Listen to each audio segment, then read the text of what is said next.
terve Aki. No terve Kalle. Mä katsoin, että sulla on aika hyvin toi tanssi hallussa. Kiitos, kiitos. Mä en tiennytkään, että sulla on tämmöisiä harrastuksia. Mitä toi oli? Oliko toi jotain sambaa vai? Ei, se oli salsaa. Samba tulee Brasiliasta, salsa tulee Kuubasta. Ai jaa, aika saman olosia nimiä kuitenkin. Mites sä oot varmaan jossain ulkomailla sitten opetellut tätä? Vai? No, mä tanssinut ihan Suomessa. Ihan Helsingissä on opetellut, että Helsingissä on 3 tanssikoulua. Ai jaa, meneekö siinä pitkäänkin sitten oppimisessa?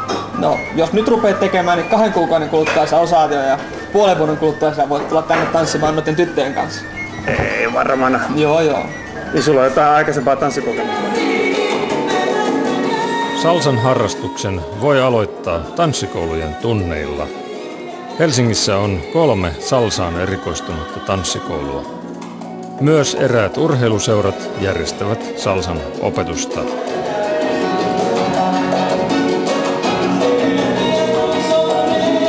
Et sitä niinku oikeesti oppii? Onko se niinku kerran viikossa vai useampi kerta? Mitä enemmän sä harrastat, sitä nopeammin sä opit. Ai jaa. No minkälainen varustus mulla sit pitäisi olla, jos mä lähtisin nyt tunnille, niin... Laitat semmoset siistit kuteet päälle. Ihan verkkarit ja teepaita. Niin kuin ihan normaali treenikuteet? Ihan normaalit treenikuteet. Mutta jotkut varmaan tanssikengät pitää olla kuitenkin. No, tanssitossut. Ihan normaalit tossut kelpaa.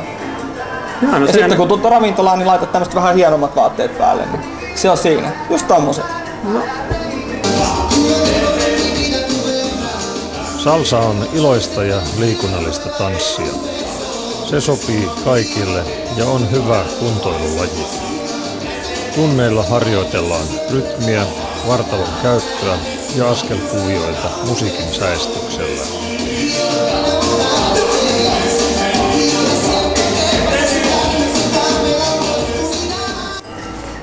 Mä ihan vaan oikeastaan eksyin tähän paikkaan ja en mä tiennytkään, että on tämmösiä jotain klubeja. Onko tää joku spesiaalilta vai? No Helsingissä voi tanssia salsaa 3 kertaa viikossa. Siis... Pitää vaan tietää minne mennä. Siis tämmösiä on joku järjestetään jatkuvasti? Joo. Parhaiten sä löydät tietoa salsatapahtumista salsa.fiistä. Netistä löytyy. Sieltä löytyy kaikki Helsingin salsatapahtumat. Miten tätä sitten harrastetaan ilmeisesti enemmänkin Suomessa? Salsa harrastetaan Helsingissä, Tampereella ja Oulussa. Ja Joensuussa ja Lahdessa. Ympäri Suomen. Mitä on varmaan aika paljon sitten salsa-harrastajia. Joo, niitä on tuhansia. Miten sä oot aloittanut kiinnostua salsasta? Mä rupesin käymään tunneilla. Mä tykkään tästä musiikista. Mä tykkään tästä hyviä kivoja ihmisiä. Niin, että tätä niin harrastaa sitten niin tietenkin tunneilla ja sitä klubeilla ilmeisesti kans porukka tanssii paljon. Joo, tunneilla opitaan perusteet ja sitten tullaan ravintolaan kokeilemaan vähän käytännössä, miten se lanne liikkuu. Jaa. Onko tää sitten joku enemmän niin naisten juttu vai harrastaako miehet kanssa tätä kuinka paljon? Tää on yhteinen juttu. Tää on sekä naisia että miehiä. Miehiä voisi harrastaa vähän enemmän, mutta täältä löytyy. Harrastajia löytyy paljon. Ja naisia on enemmän, että niin, tervetuloa joukkoon. Sehän kuulostaa hyvältä aina. Joo. No, onko jotain muutakin sitten harrastustoimintaa tässä salsan ympärillä vai? Meillä on semmonen hyvä rinki kavereita, jotka käy täällä ravintoloissa ja muualla.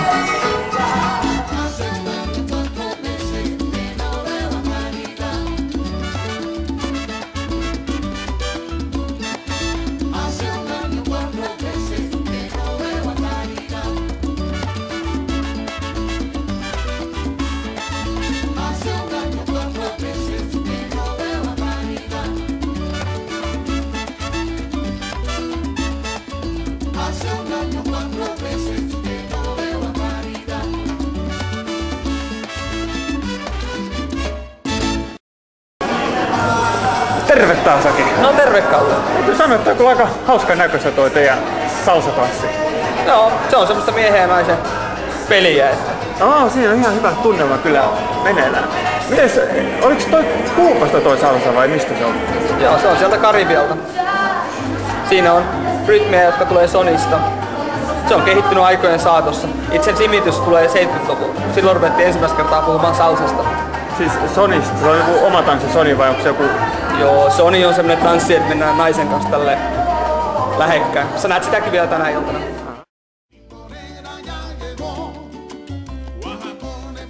Musiikkilaji, jota nykyisin nimitetään salsaksi, on useiden afrokaribialaisten rytmien sekoitus. Nimensä salsa on saanut tulisesta salsa-kastikkeesta, joka niin ikään on monien erilaisten ainesten sekoitus. Salsa on yleisnimitys afrokuubalaisperäiselle populaarimusiikille ja tanssille, sillä salsalla käsitetään monia erilaisia karibialaisia ja kuubalaisia rytmejä, kuten son, cha-cha-cha ja merengue.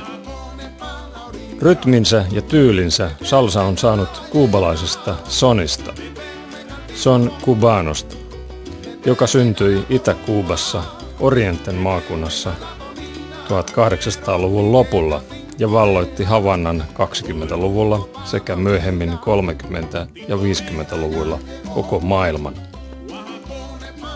Son on salsan tärkein edeltäjä ja esimerkki eurooppalaisten ja afrikkalaisten musiikkivaikutteiden yhdistymisestä. Historiallisesti salsan juuret löytyvät Kuubasta, Puerto Ricosta ja Yhdysvalloista.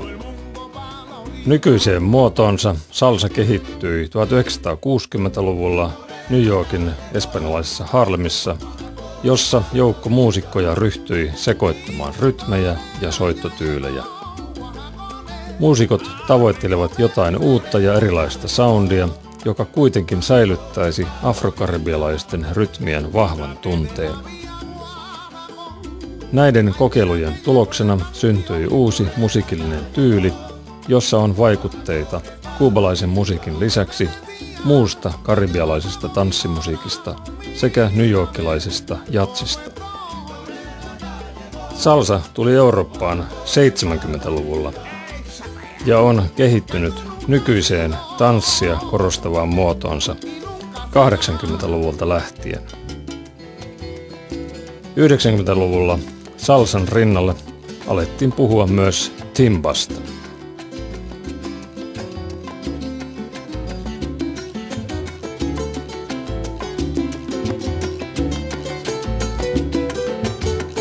Täällä on ainakin ihan kivan näköisiä naisia.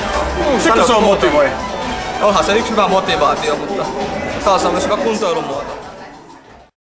90-luku on nostanut salsan ja timban suosioon ympäri maailmaa, ja siitä on tullut monissa maissa merkittävä osa klubikulttuuria. Kuubalaisen musiikin ja tanssin ystävät ry järjestää joka kuukausi Umolla Pais Tropical Clubi illan, johon salsatanssista ja musiikista nauttivat kerääntyvät kuuntelemaan live salsaorkesteria ja tapamaan toisiaan.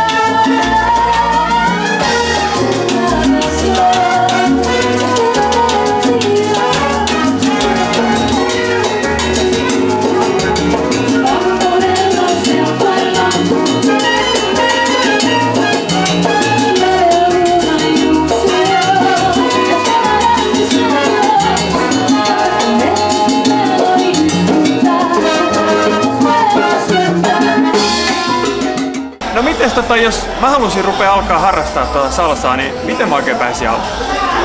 Kuule, ensiksi sun pitää vaan ottaa itses niskasta kiinni ja lähdet tunneille.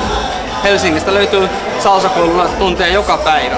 Sä voit mennä harrastamaan sinne yksin salsaa, sä voit mennä harrastamaan pari salsaa, sä voit mennä harrastamaan vielä salsaa piirissä. Sitä kutsutaan ruedaksi. Kaikki on kivaa. Kuules Kalle, nyt rupeat harrastaa salsaa 2 kuukautta ja saa perusteet ja 3 kuukautta. Sä uskallat jo mennä enemmän ravintoloihin 6 kuukauden kuluttua. Sä oot jo aika mestari. Mitäs lähet Suomen tanssikoululle kokeilemaan? Jaa, pitääpä lähteä. Ootko lupa? No niin.